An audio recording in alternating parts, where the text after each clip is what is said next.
अब तक आपने देखा कि डेबी टावर से गिरने के बाद असली दुनिया में वापस आ गई थी। उधर उसके परिवार में हलचल मची हुई थी, क्योंकि सबको यह चिंता सता रही थी कि मां आखिर कहां चली गई। डेबी ने मौका पाकर अपने पुराने कपड़े पहने और अस्पताल से चुपचाप बाहर निकल गई। जूली अपने पिता जिम से नाराज थी, क्योंकि उसे लगता था कि उसकी मां डेबी को रोकने में जिम ने कोई कोशिश नहीं की। जूली की नाराजगी से व्यथित जिम तय करता है कि अब वह खुद जंगल में जाकर अपनी पत्नी डेबी को ढूंढेगा। हालांकि बॉयड जिम को समझाता है कि ऐसे आवेश में आकर फैसला मत लो। हम सब मिलकर ठंडे दिमाग से एक ठोस योजना बनाएंगे ताकि डेबी को सही तरीके से ढूंढा जा सके। पिछले सीजन में एक बात रह गई थी। फातिमा 2 महीने से गर्भवती थी और उसने यह बात डोना को भी बताई थी। लेकिन इसमें एक रहस्यमय पहलू यह है कि गांव में फंसने से पहले फातिमा ने मेडिकल चेकअप करवाया था, जिसमें उसे बताया गया था कि वह कभी मां नहीं बन सकती। अब उसके गर्भवती होने की खबर ने उसे खुद हैरान कर दिया है। हालांकि इस प्रेगनेंसी की वजह से उसकी तबीयत अब अक्सर खराब रहने लगी है, जिससे वह और अधिक चिंता में घिर गई है। इधर विक्टर, केनी और जिम मिलकर एक योजना बनाते हैं। बॉयड उन्हें टावर की खतरनाक स्थितियों के बारे में आगाह करता है। केनी तय करता है कि वह भी उनके साथ जाएगा ताकि डेबी को ढूंढने में मदद कर सके। उधर जेड उस रहस्यमय निशान को लेकर मानसिक रूप से परेशान होता जा रहा है। उसकी हालत दिन ब दिन बिगड़ती जा रही है। इसे देखते हुए बॉयड और केनी उसे किसी दूसरी सुरक्षित जगह ले जाने का फैसला करते हैं। इसी बीच असली दुनिया में डेबी किसी अन्य लड़की का फोन लेकर अपनी मां को कॉल करती है। डेबी की आवाज सुनते ही उसकी मां खुशी से रो पड़ती है, क्योंकि उसने अपनी खो चुकी बेटी की आवाज पहली बार सुनी थी। गांव में जिम अपने बेटे और बेटी से मिलता है। परिवार के पुनर्मिलन के बीच बॉयड उन्हें समझाता है कि अगर जंगल में मकड़ी के जाले वाले पेड़ दिखें तो समझ लेना कि वे सही रास्ते पर हैं। फिर जिम और केनी दोनों मिलकर डेबी को ढूंढने के लिए जंगल की ओर रवाना होते हैं। लेकिन तभी एलिस भागता हुआ आता है और बताता है कि गांव की पूरी फसल सड़ चुकी है। यह सुनकर सबके होश उड़ जाते हैं, क्योंकि तूफान के बाद जो राशन 1 साल तक चलने वाला था वह अब पूरी तरह बर्बाद हो चुका है। उधर रेंडल बाड़े से एक बकरा लेकर भोजन के लिए जा रहा था, लेकिन बॉयड उसे समझाकर वापस भेज देता है। गांव में हालात बिगड़ रहे थे। जब गांव वालों को पता चला कि राशन जल्द ही खत्म होने वाला है और भुखमरी का खतरा मंडरा रहा है, तो वे घबराहट में होटल में जमा राशन पर टूट पड़े। इसी बीच जंगल में जिम और केनी एक उजड़ा हुआ गांव पाते हैं। दोनों उस गांव की जांच करते हैं और फैसला करते हैं कि आज रात यहीं रुकेंगे। उधर असली दुनिया में डेबी व विक्टर का दिया हुआ टिफिन बॉक्स खोलती है। टिफिन में उसे विक्टर के घर का नंबर मिलता है। नंबर देखकर वह विक्टर के घर पहुंच जाती है। वहां उसे एक आदमी मिलता है, जिसे देखते ही वह पहचान लेती है कि यह विक्टर का पिता है। रात में उजड़े गांव में रुकते समय जिम केनी से कहता है, हमें अभी तक मकड़ी के जाले वाले पेड़ नहीं दिखे। इसका मतलब है कि हम गलत रास्ते पर हैं। गांव में रात को राक्षसों ने जानवरों के बाड़े को खोल दिया, जिससे सारे मवेशी सड़क पर घूमने लगे। यह देखकर बॉयड और जेड दोनों मवेशियों को वापस बाड़े में लाने के लिए बाहर निकलते हैं। इस हंगामे का शोर सुनकर रैंडल को भी इसकी खबर लग जाती है। इसी दौरान इथन सड़क पर अपना पालतू मेमना देखता है और दरवाजा खोल देता है। जूली तेजी से दरवाजा बंद करने की कोशिश करती है, लेकिन एक राक्षस उनके पीछे पड़ जाता है। खतरा बढ़ता देख सारा दोनों भाई बहनों को बचाकर झाड़ियों में छुपा देती है। जब राक्षस को वे झाड़ियों में नहीं मिलते तो वह गुस्से में जोर से चीखता है। जेड के पास एक पशु था जिसे राक्षस ने मार दिया। इस बीच सारा मौका देखकर इथन और जूली को झाड़ियों से बाहर निकालती है। तभी रैंडल तीनों को अपनी बस में ले लेता है। दूसरी ओर जेड और विक्टर कुछ मवेशियों को लेकर सुरक्षित घर में चले जाते हैं। बॉयड केनी की मां को भी अंदर जाने के लिए कहता है, लेकिन वह गाय को बाड़े में बांधने में उसकी मदद करने के लिए रुक जाती है। दोनों जल्दी से गाय को लेकर घर के अंदर आते हैं, लेकिन राक्षस पहले से ही योजना बनाकर घर के अंदर मौजूद थे। राक्षस अचानक हमला करते हैं और बॉयड को पकड़कर हथकड़ी लगाकर एक खंभे से बांध देते हैं। इसके बाद वे केनी की मां को पकड़कर बुरी तरह नोचने लगते हैं। राक्षस चाहते थे कि बॉयड यह भयावह मंजर अपनी आंखों से देखे, ताकि उसका हौसला पूरी तरह टूट जाए। सुबह होती है और जेड सीधा स्टोरेज हाउस में बॉयड के पास पहुंचता है, जहां राक्षसों के हमले में मारी गई केनी की मां की लाश पड़ी थी। जेड बॉयड को हथकड़ी से मुक्त करता है, बॉयड तुरंत केनी की मां की लाश के पास जाता है और बुरी तरह रोने लगता है। वह इस नुकसान को सहन नहीं कर पा रहा था। दूसरी ओर जिम और केनी जंगल में आगे बढ़ते हैं। जिम जोर से केनी को आवाज देता है। केनी जाकर देखता है कि वहां पर एक उपजाऊ खेत है जिसमें बहुत सारी सब्जियां और अनाज उग रहे हैं। यह दृश्य उसकी उम्मीदों को थोड़ी राहत देता है। उधर असली दुनिया में विक्टर के पिता डेबी को किडनैपर समझते हुए उससे सवाल जवाब कर रहे थे। उन्होंने पूछा, मेरा बेटा कहाँ है? डेबी उन्हें गांव और वहां के रहस्यमय हालात के बारे में सब कुछ बताने की कोशिश करती है, लेकिन विक्टर का पिता उस पर विश्वास नहीं करता। उसने गुस्से में पुलिस को भी फोन कर दिया था। गांव में खबर फैल चुकी थी कि केनी की मां अब नहीं रही। बॉयड और जेड उसकी लाश को चर्च में लेकर आते हैं, जहां सभी लोग शोक में डूबे हुए थे। विक्टर का पिता डेबी की बातों को बार बार नकार रहा था, लेकिन जब डेबी ने उसे उस रहस्यमय टावर के बारे में बताया तो वह चौंक गया। तभी पुलिस आ जाती है, लेकिन विक्टर का पिता पुलिस को कोई बहाना बनाकर वापस भेज देता है। इसके बाद वह डेबी को बताता है कि उसकी पत्नी को भी सपनों में टावर और बच्चे दिखाई देते थे। वह हमेशा कहती थी कि टावर में मौजूद बच्चों को बचाना है। इसके बाद वह डेबी को अपने घर के बेसमेंट में लेकर जाता है और दिखाता है कि उसकी पत्नी टावर और बच्चों की पेंटिंग्स बनाती थी। डेबी उन पेंटिंग्स को देखकर चौंक जाती है, क्योंकि उनमें वही बच्चे हैं जिन्हें वह खुद भी देख चुकी है। पेंटिंग्स में टावर की तस्वीर भी थी। विक्टर का पिता डेबी को बताता है, मेरी पत्नी हमेशा कहती थी कि जब तक टावर में कैद बच्चों को आजाद नहीं कराया जाएगा, तब तक कोई भी उस गांव से बाहर नहीं निकल सकता। गांव में डोना बॉयड से नाराज थी। उसका मानना था कि जानवरों को बचाने के चक्कर में बॉयड ने केनी की मां को मरवा दिया। उधर फातिमा की तबीयत दिन ब दिन खराब हो रही थी। उल्टियों के साथ साथ आज उसका एक दांत भी टूट गया। इससे घबराकर एलिस उसे क्रिस्टी के क्लिनिक लेकर आया, लेकिन क्रिस्टी वहां नहीं थी। ऐसे में मिरियल, जो एक पीडियाट्रिक नर्स थी, उसने उसका चेकअप किया। मिरियल ने बताया कि फातिमा पूरी तरह सामान्य और स्वस्थ है। यह सुनकर एलिस राहत महसूस करता है और फातिमा को लेकर कॉलोनी हाउस वापस आता है। कॉलोनी हाउस पहुंचने के बाद फातिमा एलिस से कहती है, तुम्हारे पिता को तुम्हारी जरूरत है, तुम उनके पास जाओ। एलिस अनमने मन से चला जाता है और फातिमा अकेले में सड़ा हुआ खाना खाने लगती है। यह सब टिल्ली देख लेती है। कुछ देर बाद जिम और केनी जंगल से वापस लौटते हैं। उनके पास ताजा सब्जियां और फल थे जो उन्होंने उजड़े गांव से इकट्ठा किए थे। गांव लौटने पर केनी को पता चलता है कि उसकी मां अब नहीं रही। यह सुनकर वह बुरी तरह टूट जाता है। क्रिस्टी उसे संभालती है।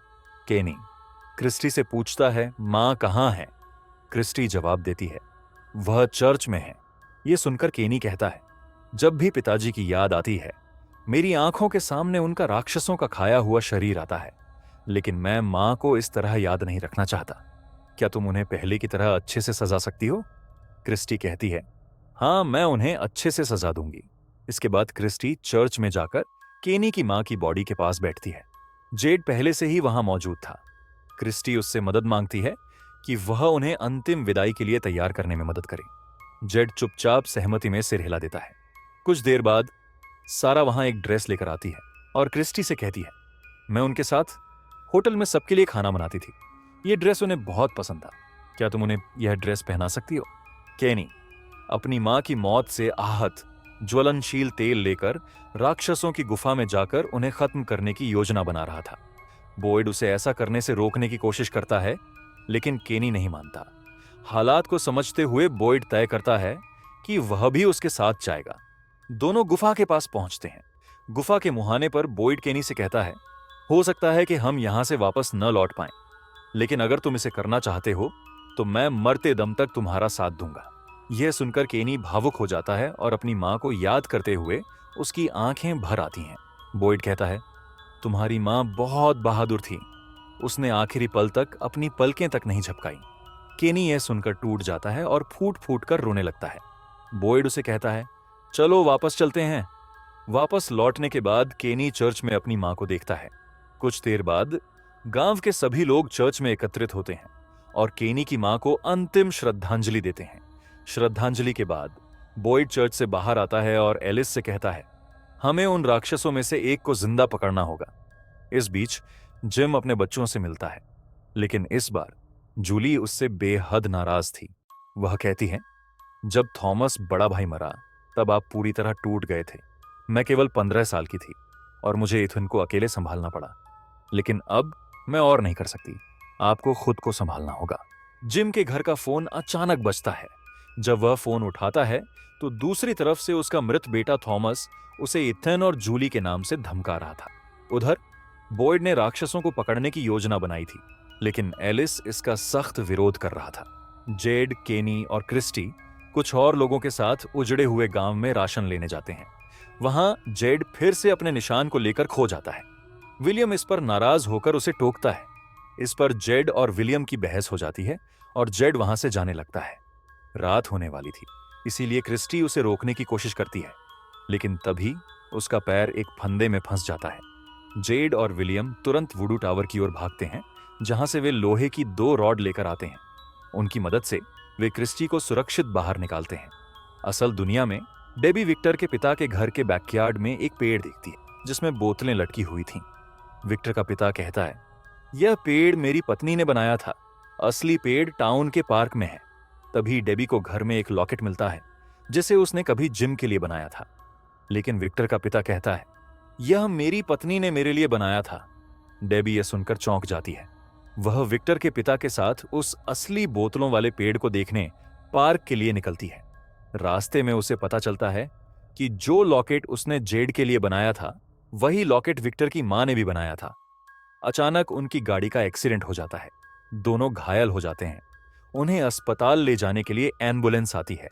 एम्बुलेंस में कुछ देर बाद ड्राइवर कहता है, आगे रास्ते में एक बड़ा पेड़ गिरा हुआ है, हमें रास्ता बदलना पड़ेगा। यह सुनते ही डेबी सन्न रह जाती है। उसे लगता है कि वे लोग उस अजीब गांव की ओर बढ़ रहे हैं। फोन पर जो व्यक्ति थॉमस बनकर बात कर रहा था, वह इथन से कहता है, तुम्हारी मां एम्बुलेंस में फंसी है, उसे मदद चाहिए।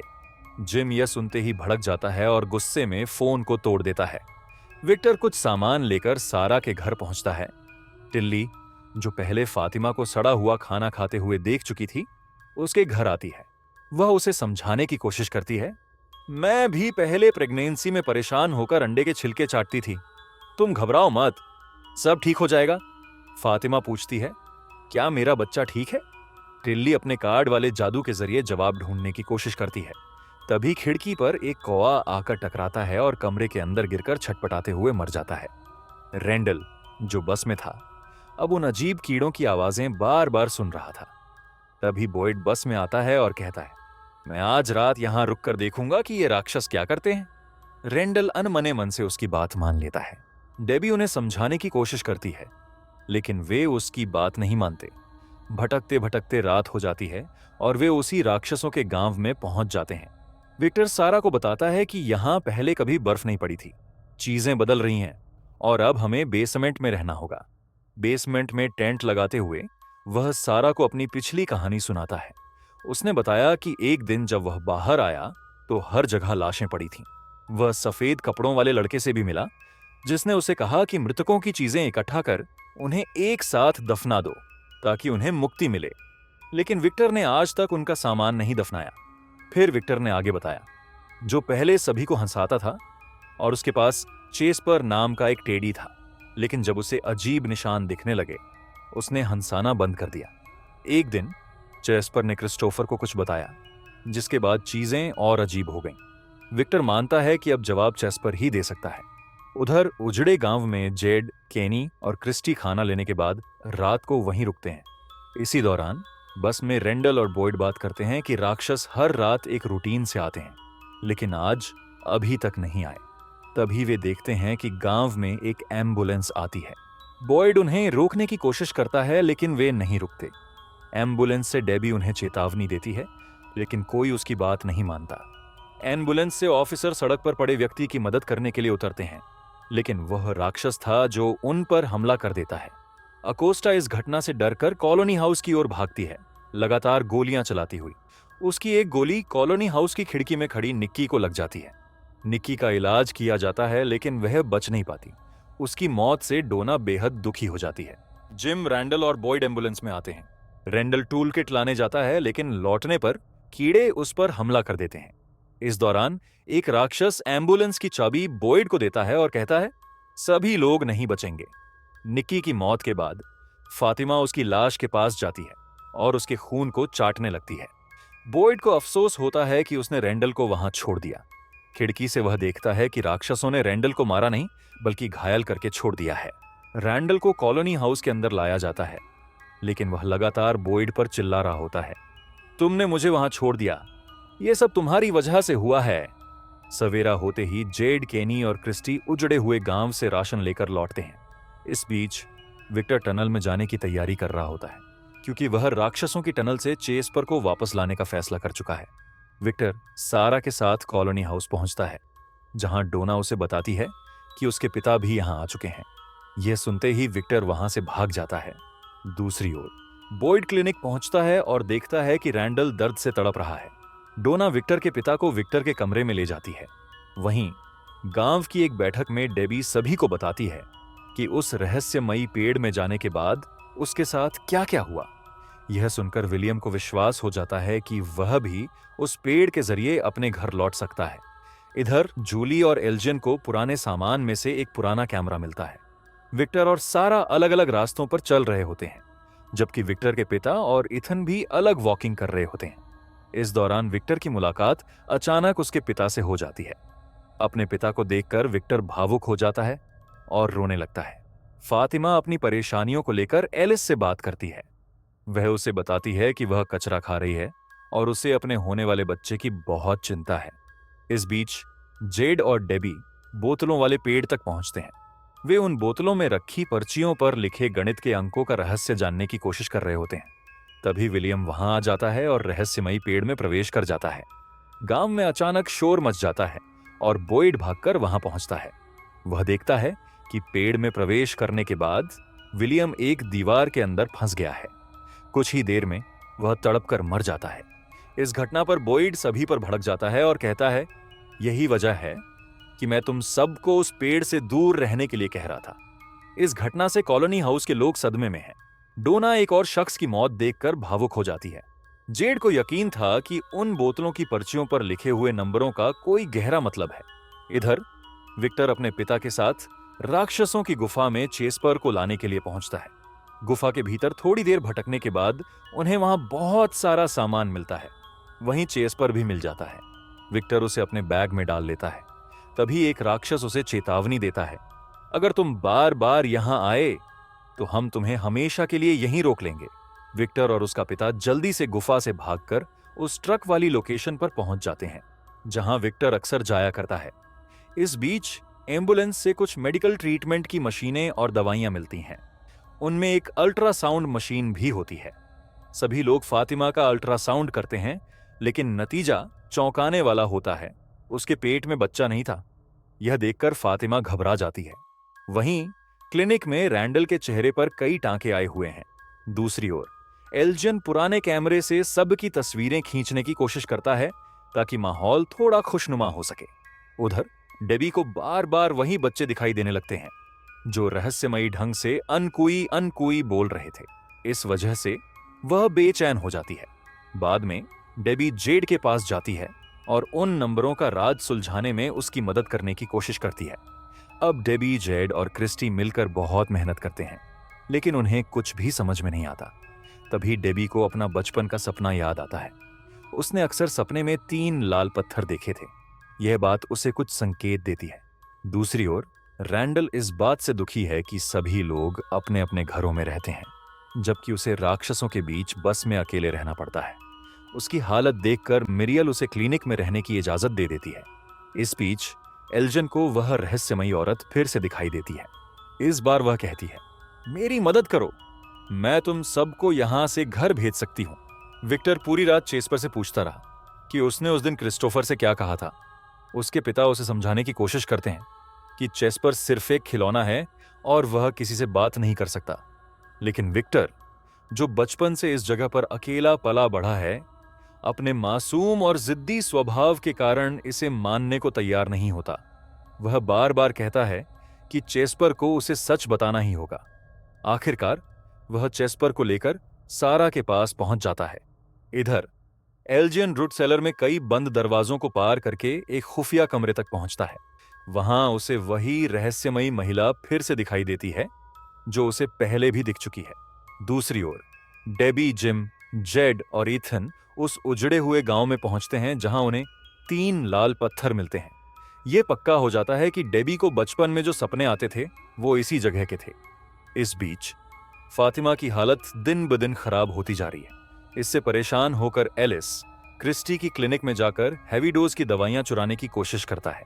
एलिस की बेचैनी बढ़ जाती है, लेकिन उसके पिता उसे शांत करने की कोशिश करते हैं। क्लिनिक में हुई घटनाओं से परेशान होकर बाहर घूमने के लिए निकलता है।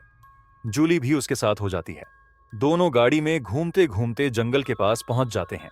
तभी रैंडल को फिर से उन रहस्यमयी कीड़ों की आवाजें सुनाई देने लगती हैं। वह अचानक गाड़ी रोककर जंगल की ओर भाग जाता है।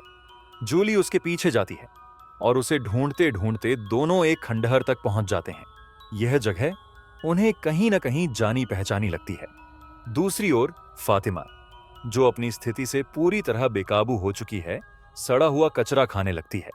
उसे शांत करने के लिए टिल्ली उसके पास आती है, लेकिन फातिमा अपना आपा खो देती है और गुस्से में टिल्ली को मार देती है। ठीक उसी समय एलिस वहां पहुंचता है और इस दृश्य को देखकर दंग रह जाता है। बॉयड फातिमा को एक सुरक्षित स्थान पर ले आता है। बॉयड उसे कुछ खाना और ताबीज देता है और आज रात वहीं रुकने को कहकर चला जाता है। इसी बीच जिम, जेड और डेबी उजड़े गांव से राशन लेकर लौट आते हैं। एलिस को चिंता है कि उसके पिता बॉयड फातिमा को सजा के तौर पर बॉक्स में बंद कर देंगे, लेकिन बॉयड उसे दिलासा देता है, मैं ऐसा नहीं होने दूंगा।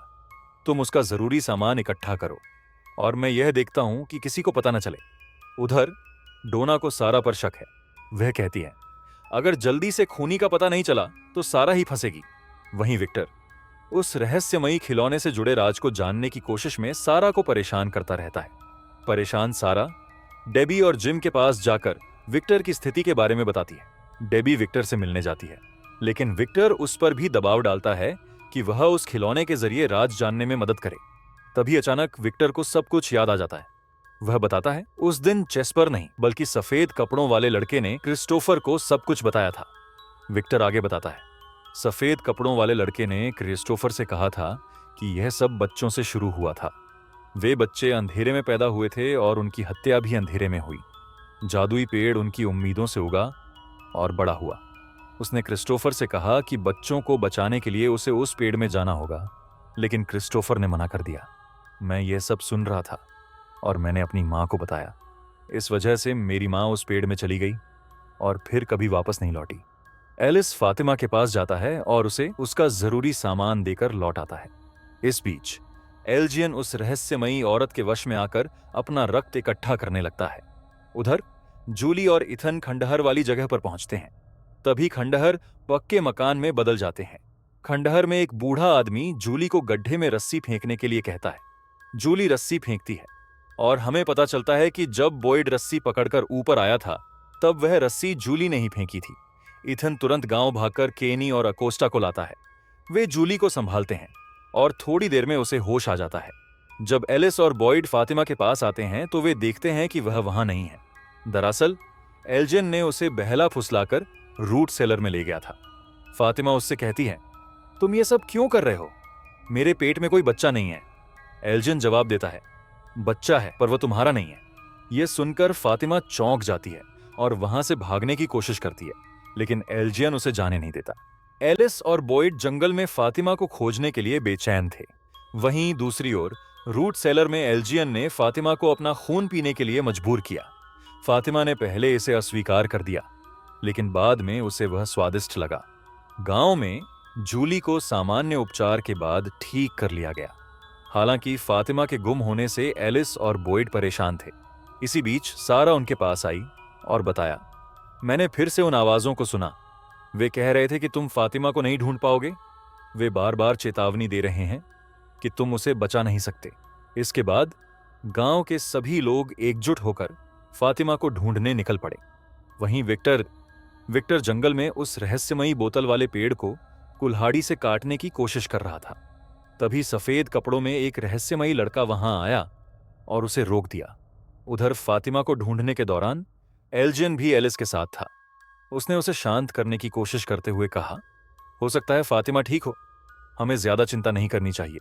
इसी बीच डेबी को फिर से वे भूतिया बच्चे दिखाई दिए।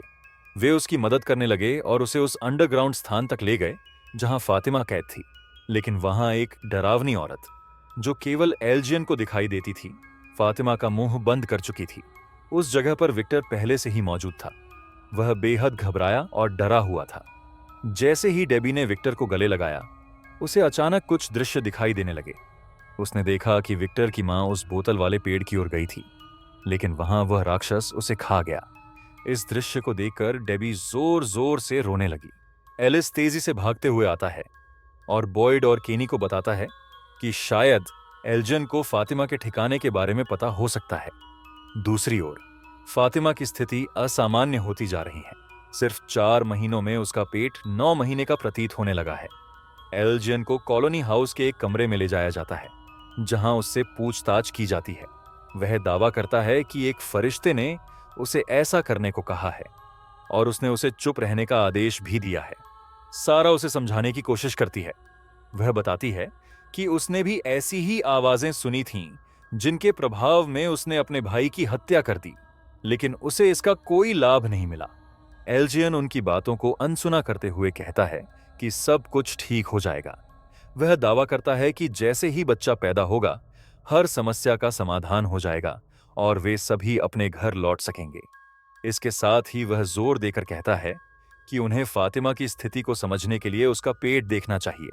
एल्जियन की बातों से एलिस अपना आपा खो बैठता है और उस पर भड़क जाता है। सारा स्थिति को संभालते हुए कहती है कि एल्जियन कुछ भी नहीं बताएगा, क्योंकि यह जगह मानसिक रूप से हर किसी को कमजोर बना देती है।